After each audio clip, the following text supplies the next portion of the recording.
Hey, ladies and gentlemen, it's OCC coming at you today from down in beautiful East Texas. A little cool today, but we're going to warm up. I'll just give you a look real quick what we got going on down here in East Texas. Beautiful, beautiful place. Beautiful country.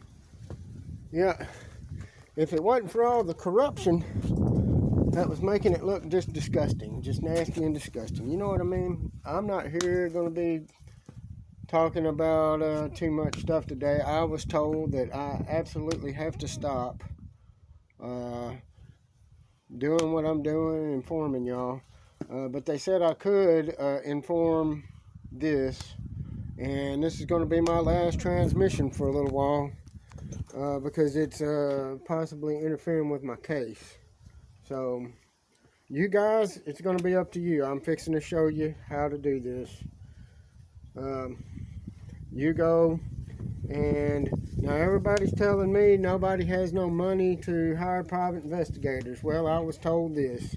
I was told to go, and if everybody that is being if everybody out there that's being stalked and harassed and suffering from government corruption, if all of you, if just half of you, I was told this by a investigation, some credible people, that if y'all would report it to, say, U.S. News and World Report, contact information.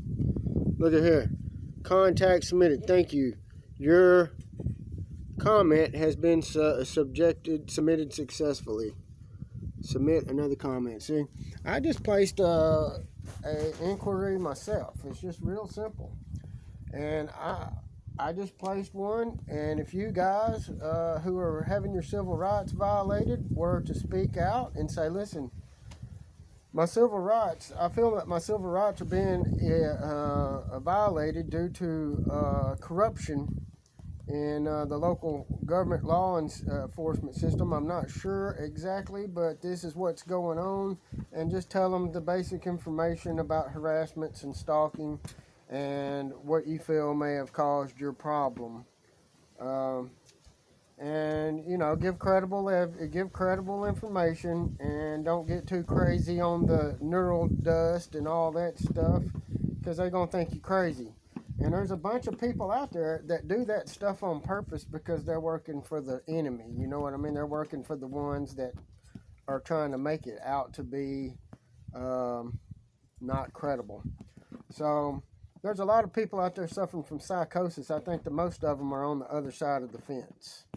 But if enough reports are coming in to a place like U.S. News and World Report, the New York Times or Chicago Tribune, some kind of investigative report place, and if everybody kind of sent to the same ones, they'd get overwhelmed by these requests and this information, and they'd say, man, there must be something going on about this. Let's investigate. Now, I was told to make a formal complaint to the local law enforcement, to the state, and on a federal level. And I've done all three myself, and because I'm tired of the corruption and I'm tired of being harassed. I was harassed on the job, big time illegally. I was driving tanker trucks at the time, and my mother had actually reported some crimes that were going on around her house to the governor of the state of Texas, and we never heard anything back from him. But in the meantime, I was driving a truck about 1,000 miles away in Chicago, or up around Gary, Indiana, and I pulled into a terminal and received just off the charts harassments. And then I actually overheard, I went out and was picking up garbage because these people were trashy, and the things they were saying to me, the way they were looking at me, the comments they were making, the gestures they were doing. They even had the students out there doing it. I got pictures of it and video. They even had the students out there. Now, I don't think the students were aware of what was going on, but the instructor over the Gary, Indiana terminal, I had went and asked him for another trash bag because I was picking up trash, but in the meantime, the guy that was working the desk, he was so impressed with me. He didn't know what was going on. I found that out just a few minutes later. He didn't know what was going on, so he gave me a card. I think I've still got it. A meal ticket to a free meal for picking that trash up. And anyway, I went to the terminal boss and asked him for I caught him down there, and he was big time in on it, and I could tell by things he was doing. And so I went down there and asked him for a bag, and he was real kind of, and anyway, he told me, just take the bag out of the garbage can. Just take the bag. So I took it, and I was walking around the corner going back outside to finish picking the trash up, and I forgot to say something, and I had turned back around and walked back around the corner, and I caught him and her in conversation. They were looking out a window waiting for me to walk by. They were looking out, and I came around the corner this way, and they didn't see me back there. And I heard the old lady tell the old man, she said, the guy working the front desk just gave him a ticket for a free meal. And he said, he told her, he said, well, I will have to inform more people about what they told us about who he was and what he was doing.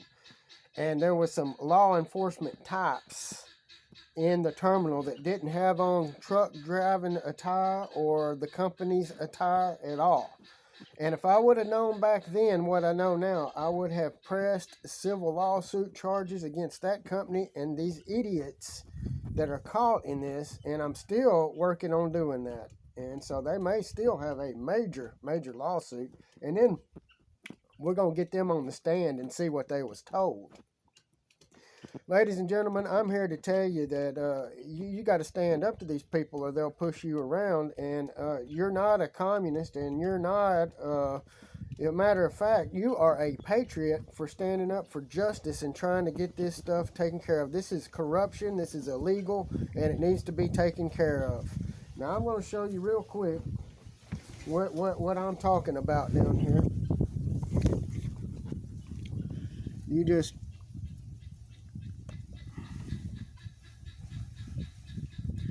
just come right here to U.S. News and World Report, and then you come right over here to this little old screen right here, and you click it,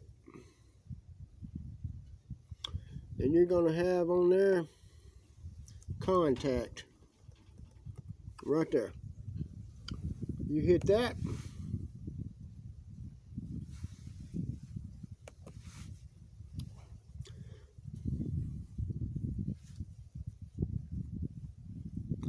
and then you go and you fill your information out right there and tell your story. That's as simple as it gets. This is an investigative reporter place, and if this one don't get through for you, copy your message and save it, and then go through every deadgum one you can until you find somebody to talk to you about your situation. It's real simple. It takes only minutes to do, and if y'all want to fight this corrupt system and get an investigation done for free that you don't have to pay for out of your pocket, this is the way to do it, ladies and gentlemen. I'm not here advocating violence. I'm not advocating overthrowing the government or anything of the sort. I'm advocating justice. I'm advocating let's get rid of this corruption. It's affecting me. It's affecting you. It's affecting many people's families. My family's been affected for it. $13 million lawsuits in Nacogdoches County for an attorney that was a DA practicing law without a license. Don't know if it was dropped or not. Don't care. But it was filed. And in multiple other incidents. And it cost the tax. But corruption is costing me and costing you. And it's costing everybody around us. And the sad thing about it is they keep it hidden. They keep it hidden. And keeping it hidden is not cool at all. Now, I had one more thing I was going to show you guys. Let me see what it was now. And I'm fixing to end this post. Oh, yeah. You don't need him.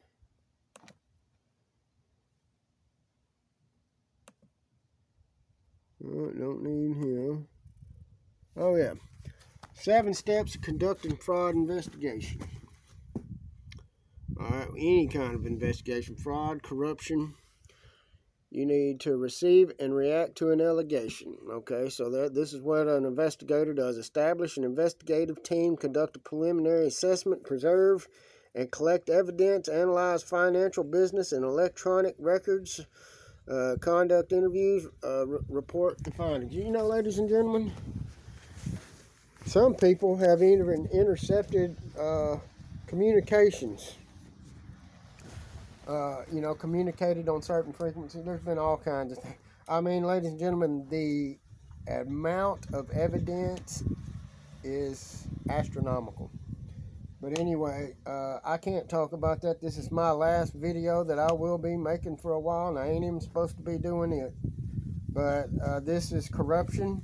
I don't know how the federal government looks at it. They may look at me like I'm trying to destroy I'm not. Absolutely not. I'm trying to destroy a bunch of corruption and corrupt politicians and authorities that are corrupt. I'm not trying to destroy them. I'm trying to destroy what they're doing. Okay, they're destroying themselves. I just want them out of office so we can get some good ones in office. That's all. That's it. That's it. If I break the law, I go to jail. I want to know why the sheriff of Nacogdoches County has not been arrested for federal charges when he's been charged. I looked it up again today. It's still on the current cases. Why is this sheriff still allowed to practice being a sheriff when he's not? They should put him off until this case is settled, and then pay him until it's either decided. But he has no business being down there at that county jail, in my opinion. Now, I don't know what rules and regulations y'all go by, but it must be a different set. Because when I get arrested and go to jail, I'm not, that ain't how it works. Especially somebody in his position. And that's all I'm going to say about it. But you guys have a good one. God bless you. And pray for Nacogdoches County. We need all the help we can get. Okay, thank you, ladies and gentlemen. God bless you.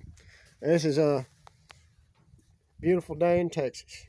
Beautiful day. Let's not mess it up by talking about gang stalkers and corruption. Goodbye and God bless.